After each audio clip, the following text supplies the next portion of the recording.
as addicts, we get so used to make it go away, make it go away. And I always liken this to like muscle use, right? Sure. Every time I make a hard decision, that muscle gets stronger. Absolutely. But every time I don't make a hard decision, that muscle gets weaker. So you have to build up to it. It's 100%. And I can remember that day so vividly, and wanting the pain to go away. But now looking back at it, and pretty soon after that, looking back at it, was able to. That was a miracle moment for me.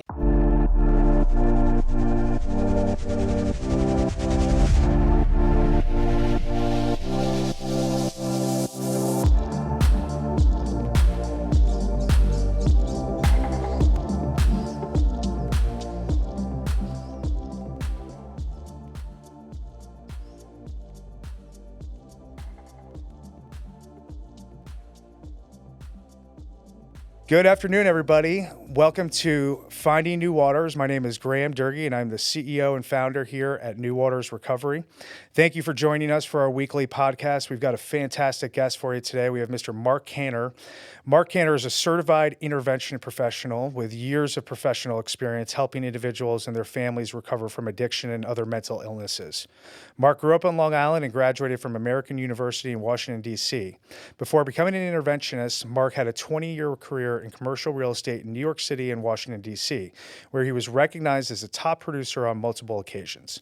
In 2018, Mark relocated to Boca Raton with his wife and their teenage daughter, where he started South Florida Intervention, which offers a full continuum of recovery services for individuals who want to recover from addiction. First of all, thank you, Graham, Justin, for having me. This is a lot of fun.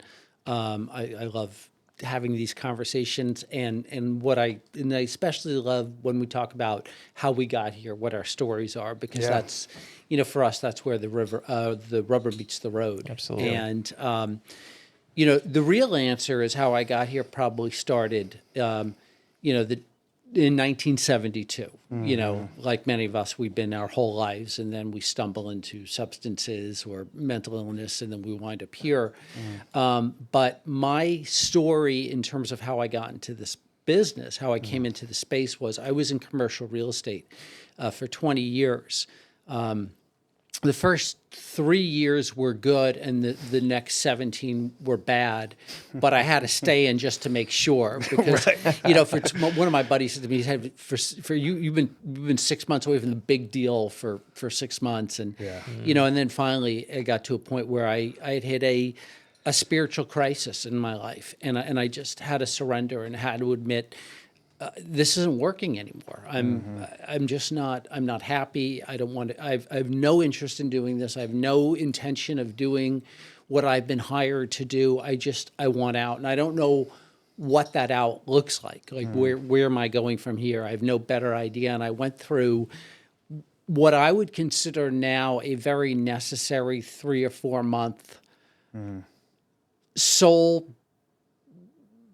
digging process to then have the answer given to me by my 15-year-old daughter in a matter of seconds, which was miraculous, and I believe it was a God moment. But I was really struggling with, we'd moved from Washington, D.C., where we'd been for 20 years, to South Florida, in what I will admit was a geographical, and I knew that then. I knew that I had been sober long enough at that point to know this is a geographical. I'm just getting the hell out of Dodge, right? So we get down there, and it's like crappy right away. Things are bad right away. My relationship with my wife is kind of we're getting rocky. My daughter's in a big high school. That's not going fantastically well. I'm running out of money. That's never good, right? But a couple of things that I did do right, where I maintained the foundation that I've picked up over the last many years in recovery. But there was a day where I was standing in the shower at the gym with my palms out, just letting the water hit me, and I literally said to myself, well, I can't drink, I can't have an affair, and I can't kill myself, because those are 3 things I can't undo. Right. One of them you sure as hell can't undo. Right. Right. And I just kind of said, and those are the rules. Now I got to go figure it out. Right. And I was in a lot of emotional pain for a long time. And then one Saturday night, I'm having dinner with my daughter, who then was 15 years old, and my wife was out of town with her brothers, I think for her mom's birthday. And my daughter looks at me and she says, "Dad, why don't you start doing interventions?" And I was like, "Yeah, yes, that's what I'm going to do. Yes, that's it. That's the answer." And that weekend, her and I started working on the website and writing the business plan together. And, No way. And it was a changing point, a turning point in both our lives, because when I got better, she got better. Yeah. We got better about that? together. We grew together. We're very close. We're very, talk every day. I'm so grateful for that relationship. But just to give you a little background of that, a few years earlier, I had participated in an intervention with a friend in Washington, D.C. And I said, "Hey, I really like this. I can do this. I really feel motivated for it." So I started taking the intervention classes they offer online. We see them being advertised all the time. And I did that. And, so I really had started to want to do something differently, which set the foundation. However, I kept getting pulled back into commercial real estate because, look, I mean, Well, you've been doing it for 20 Yeah. years, obviously it's probably the easiest path forward and the less scary too, right? and it's the story people already know about me. I tell clients all the time, clients and family members, there were like horses that have been pulled out of a burning barn. If you don't tie them up, they will run back into the barn because it's what they know. Right. And that was me. Yeah. And I was, I was just at a point in my life, I was trading my dreams and my goals and my self-esteem for a paycheck. Yeah, 100%. It sucks. Yeah, and I think that it's I obviously can relate to that a lot in the manner of like getting to work in this field, right? And I think that I was at a point in my life when I got sober that I didn't have this long career that I had, been successful in or had done for a while. I was really kind of still flailing out there. So it was just such an easy transition to like, God, people actually do this for a living. And like, what an amazing way to help other people, do what I did. Right. And so you found your purpose, right. And you found, obviously that drive, which is truly amazing.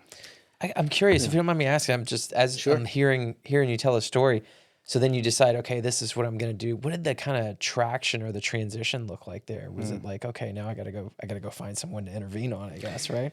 Right. I mean, so a lot of people do get into this business and they it's like watching LA Law or Law and Order, where like, oh wow, I want to be a lawyer because they're always in the courtroom and they're making these amazing arguments, and that's great, and coming up with dead bodies and stuff. Right. But in real life, it's not like that. They spend a lot of time doing administrative work. Sure. And so I think what a lot of people don't realize, that this business has two pieces, and one of them is the marketing piece. Absolutely. Nobody gets to treatment, nobody gets to Versapoint, nobody gets to New Waters until we have a person, unless they know about us. Right? Until they know we're a resource. So 50% of this business is getting the business. And the other 50% is execution, is quality execution. So the transition for me was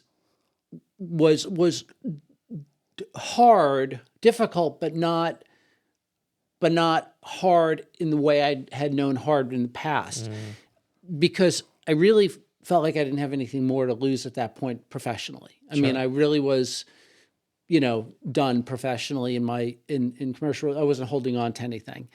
And I became willing. I became willing to meet anyone who would talk to me. And luckily, I would meet people like Graham. Yeah. I remember when you first started and you came over to Voyage, and I think you were very early on in the process there, but you were out meeting everybody, right? Anyone and everyone, anyone Just who would, digging in. Yeah. I was not selective, but along the way, make really good, high quality people who were then willing to say to me, do you know Justin? Do you know this one? Do you know that one? Let me introduce you. great. And they were very gracious. And so for me, that's part of this business is that, you know, that we do when we find someone who's new or in a new market, we say, come with me, let me take you around. Show you the ropes a little Yeah. bit. Yeah. Yeah. And that's a beautiful thing too with, you know, this amazing network of professionals that we have here, and we all work so closely together, and we all, you know, if a client's not right for us, you know, I know exactly where Yeah, that person needs to exactly. go, right? And it's Yeah. one phone call away. You Right. know, do you guys have a bed? What's, you know, and so, you know, that's a big piece that obviously the listeners need to know. It's like navigating this field is pretty complex. So utilizing somebody like you or any of us is really the way to go to know that you're getting to a good ethical program, right? Yeah. I likened my intervention practice to, you know, we are essentially tour guides, you know, right? Because, you know, if you were going to said, I want to go to China, you call American Airlines or United, they'll get you there. You get to Beijing. Yeah. You get off that plane, you're screwed. I mean, like, you don't know anything, right? Yeah. And my analogy is always, well, we're there when you get off the plane. And we take you and we show you and we know and we, you know, and that's what you're getting from us. You're getting our legwork, our experience, And not only that, and I think some people think that intervention process is like, okay, you go in, you do the intervention, and you kind of wipe your hands and you're off, right? It's done. But really, there's a whole piece to this where you're kind of managing the family, you're managing, you know, the client after the fact once they discharge in a lot of cases. So it's a long, you know, kind of runway where you're continuing to support this it's family. a continuum of care. Yes. Yeah. And there's and getting the individual into treatment is certainly represents a level of success, but it's not the end of the story. 100%. Absolutely. It's just the start. It's just the start. And we, you know, I've had somebody that's been with me for the last several years, Kelly Densmore, who's our parent coach, and she's going to be with us at Versa. And she works with parents, she works with spouses who are that person left behind at home going, now what? What do I do? Totally. You know, what do I do when they call and say, you know, get me out of here. The chicken's not organic, you know? Right. And I mean, that's such a help for us too here as operators, because we are full in with the client, right? And we're doing everything with the client on a daily basis. And a lot of times there's not a person like you that's involved in the case. So we are doing the family work as well. But when there is somebody like you, it makes things a lot smoother for our team internally, because, you know, you can handle the external relationship with the family and we can really focus on the client, right? And a lot of times there's major conflict there, right? So, you know, it's kind of good for us to just be kind of hands off and really be there to advocate for the client, not the family, right? You know, completely. And I always say, you know, once your person's in treatment, they're being taken care of. They're getting the attention they need.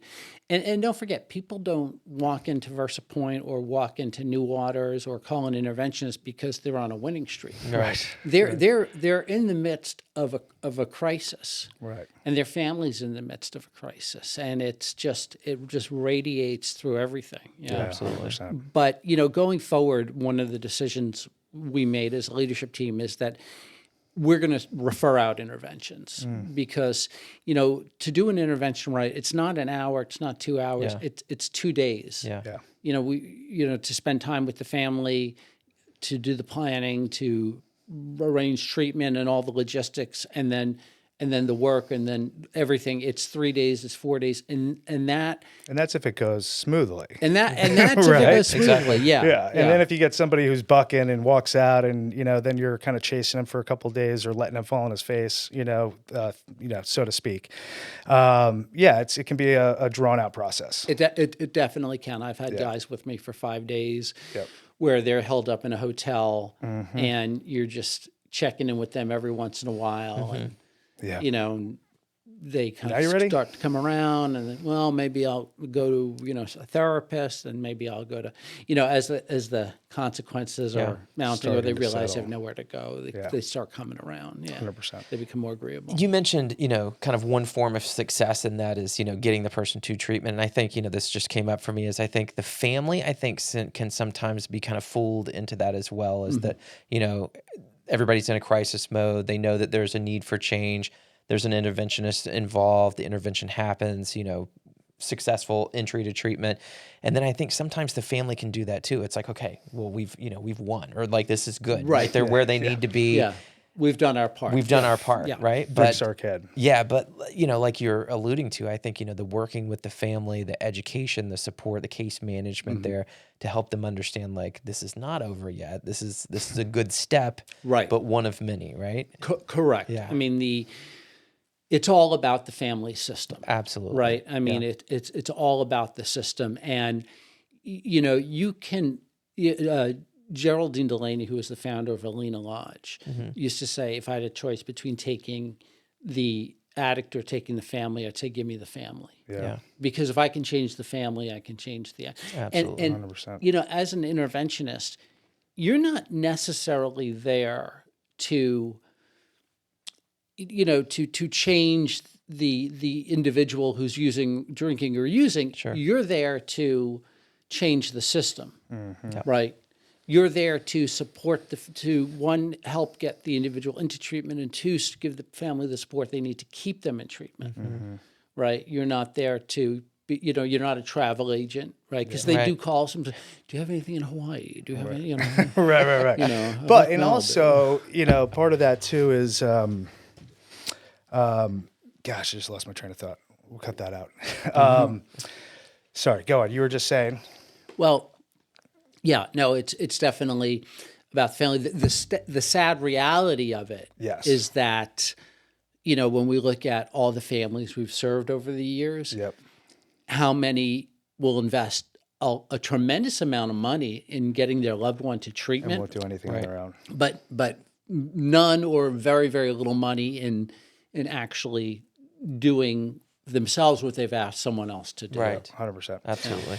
Yeah, no, and this is what I was going to kind of allude to before, was just like, I love that quote from the Alina Lodge gentleman, but like, families just need to understand that there is a lot of work that needs to be done with them. I think back to my experience where, my family went to maybe a couple Al-Anon meetings, but kind of said, well, this isn't really for me. And I think that people need to understand, like, just like AA or any other meetings, not every Al-Anon meeting is a good Al-Anon meeting. Right. And there's a reason that we say go to 90 meetings in 90 days in the beginning. So you go to a ton of different meetings, you find out the ones that work, you find your people, you find your tribe and where you're comfortable. And then that's kind of part of the process. But I think, unfortunately, so many people go, they try 1 out, 2 out, and they don't have a good experience, and then they just never go back. I'm not the one with the problem. Yeah. They're the one with the problem. And they identify out. They'll say that woman's son died of an overdose, or that 100%. Woman's daughter is in jail, or my kid is just, buying pills on the street. Right. Yeah. But he's at a good university, so it's different. It's not different. Yep. It's not different at all. And thank God you're not where that other person is. Exactly. Well, and that's, just to extend that thought, I think, because when people get stuck in that type of thinking, that's not their reality because that hasn't happened yet, right? But 100%. If they don't engage in that change process, if they don't do the work that's necessary, they could very well be that person in that Al-Anon meeting sharing that same story, There's no question. And that is more true every day. Yeah, absolutely. Yeah.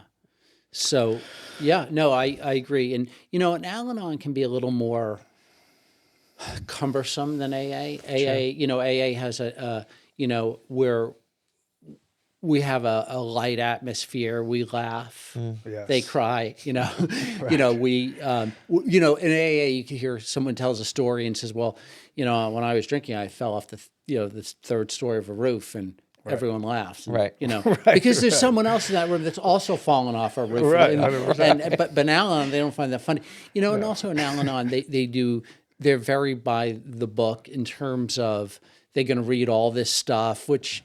I really wish, because I do like Al-Anon and I am very codependent and I need it. I wish they would just say, the way we do it, here's the preamble.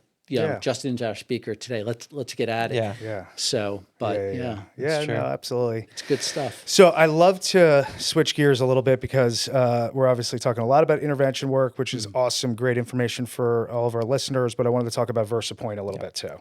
So I'm pulling this off of your website, and you can dig into it a little bit more. But Versapoint is located in Jupiter, Florida. I was actually just down there last week. Absolutely magnificent home on 20 acres.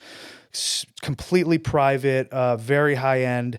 And this is what we have from the website. Versapoint is an immersive recovery experience in an upscale healing environment. Here, concierge services are fully integrated to exclusively address the needs of treatment-resistant men who struggle with alcohol and addiction issues. Resting at the pinnacle of elevated luxury, we provide our residents with a life raft in the chaotic sea of life. Discover a private sanctuary at the highest standards of comfort and care only at Versapoint.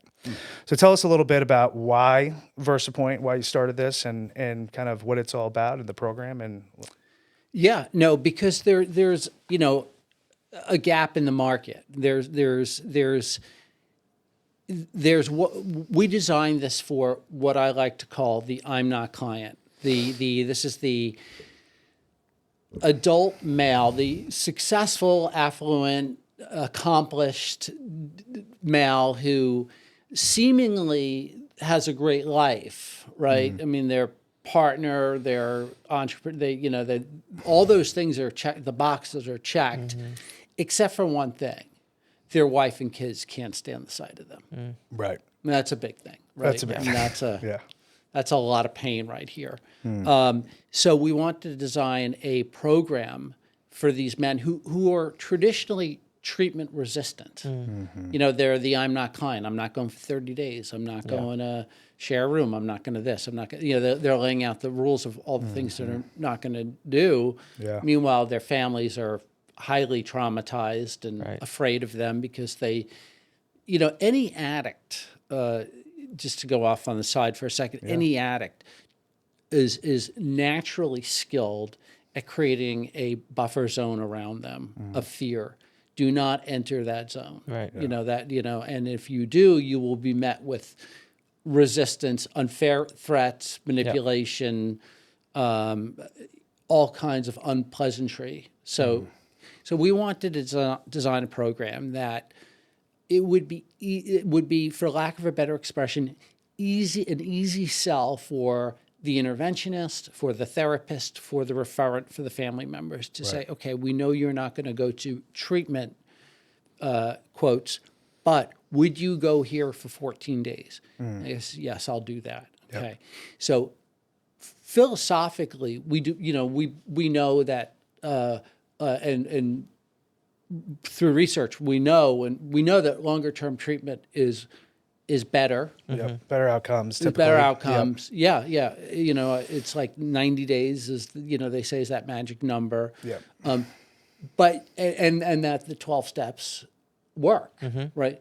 But you can't lead with that with this guy. Yeah. Because he's resistant. Because he went to a meeting once 10 years ago and it was a bad Right. meeting, and that guy wasn't like me, or Or But people are going to see me and they know who I am. Yeah, I'm a exactly. high-profile person. I own a huge company. I can't possibly be seen in those meetings. The stigma is obviously still at large, right? sure, yeah, So as much as we're on here trying to talk about this stuff and trying to kind of reduce the stigma, it's still a real thing for a lot of people. Absolutely. it's out there. There's Yeah. definitely a belief system that comes along with admitting to any mental illness that it's a weakness. It's it's Or unfair. you might be a doctor or an attorney or any number of professions that you have licensure and are worried about losing your license, right? And, Absolutely. And to that point, the reality is that every one of those practices have an impaired professionals program. Yep. The airline pilots have the HIMSS program, veterinarians have it, doctors have it. Every licensed professional. And the goal with those programs is to get that person healed and back to work. And typically their recovery is better because of the monitoring, the ongoing monitoring. They get their recovery rates are much higher. But so we wanted to create a program that somebody could look and say, I'll do that. So our property is gorgeous. I mean, there's nothing like it. I've been thinking of the other high-end programs that are out there. Yeah. There's nothing like this level of privacy. Right. We're 13,000 square foot residence on 20 acres. You can't see another neighbor. you have to go through a guard's booth to even get into the neighborhood, which is a 5-minute drive away. So you're talking about a lot of privacy, a lot of discretion. Everybody has a private suite. It's a small milieu, no more than 5 clients. But, we're using all the recovery principles, right? Working in groups, using the, I always say, like, we rip the cover off the big book, so you don't know what it is, but, because it's good stuff, right? You taking that stuff, introducing them to Dharma recovery, introducing them to smart recovery. And meeting them where they're at, right? Yeah. I mean, that's Very that's the key, right? Yeah. And we see those clients in here all the time where, we are just fighting them for a week to get them to do anything, and it is full court press by our team, getting the family, getting any leverage that we possibly can, and they're just not going to do it, right? Right. So I think that there's definitely a market for, something like what you're doing, where it's just that kind of short-term continued stabilization, maybe before going back to work or before going home or whatever that may be. Right? Yeah. I mean, that's the other thing. We can take a client on at different points in their recovery. It can be, everybody comes in medically cleared, so detox. So they're going to come through New Waters first, and you guys sign off on it. So they could be at the very beginning of their journey. They could be coming back to South Florida from another program and need to start integrating back into South Florida, but they're not ready to be home yet, or the family's not ready for them to be home. So, we can do things like, if a practitioner, a therapist, or a doctor has a client they're working with, they could place them in our program. They could go through our program, but they could also have access to that therapist, that doctor. We also are working with outside therapists. So that's what we mean by non-clinical. We don't provide clinical services on property. For, obviously there are some reasons for that. There's, zoning laws and things like that. Right. But we do work with outside therapists. And the good news is if you're a therapist, you send a client, they continue working with you. That's great. Or say you're coming to us from New York and we say, do you have a therapist? So they don't say, let's find you one that's in New York that you can see when you're there, right? So we find you when you start working with them while you're with us virtually, right? And when you get back to New York, you're just continuing with them. You don't fall into that valley that a lot of people that I fell into. I came home from treatment. I sat in my little office for 3 days in a cold sweat, not knowing what to do. And I had a voice in my head said, go to one of those meetings. And I luckily recognized one of the addresses in the meeting list of the treatment center printed out for me. And I went to, it was above the record store. It's not a record store anymore, but I knew the record store, it was 19 years ago. But yeah, so we have the ability to do anything. We have private chefs. Super individualized, right? Yes. Yeah. That's great. Yeah. If somebody needs to work, they can. We encourage, let's try to take a break from that and focus on ourselves. But whatever they need, if they need that, somebody was telling me the other day, it was Jenny Mills. We were talking about Gary Fisher, who was he was the first executive director of Circle Lodge. Wonderful man. And he said, and I think he said this to me too. I remember he said, if somebody needs a chocolate milkshake to be comfortable in treatment, if that's what's going to keep them from walking out there, let's get them a chocolate milkshake. Yeah, right. Yeah, it's easy. It's easy. And that's what we do. Yeah. Yeah, 100%. And we follow that same philosophy. I mean, obviously there's things that we can't do or we're not going to do, but to that point, I mean, if there's little things that we can do to help somebody stay a little bit more comfortable and increase their chances of engaging more and this being more productive for them, I mean, why not do it? You know what I mean? This is probably the hardest thing that they're ever going to experience in their life, right? And if we can make that process a little bit more hopeful, a little bit more just enlightened, then, that's the way to do it, right? Yeah. So there's just so many programs out there that are just so institutional and it's very rigid. It's so rigid and people just don't get better in those places. Yeah. They're big. They've gotten big. I mean, they're, they start off small and they get big. For me, my first day in treatment, the first morning I woke up after showing up there at 2:00 in the morning and knowing nothing about recovery, nothing. I mean, You'd never been to a meeting, never attempted anything, right? No, nothing, zero things whatsoever. I mean, out of all the things I Googled in my years using, I never once occurred to me to say, how do I stop? Or how to, I knew that treatment existed. Sure. And I knew AA existed. Of course, I didn't know what that had to do with me because in my mind, I was an alcoholic. My mantra was I occasionally take more than prescribed. Right. And I could go weeks without drinking. Yeah. But then at some point I needed to drink every day just to get in the door, just to face my wife, just to get through the door. I needed a big gulp gin and tonic, right?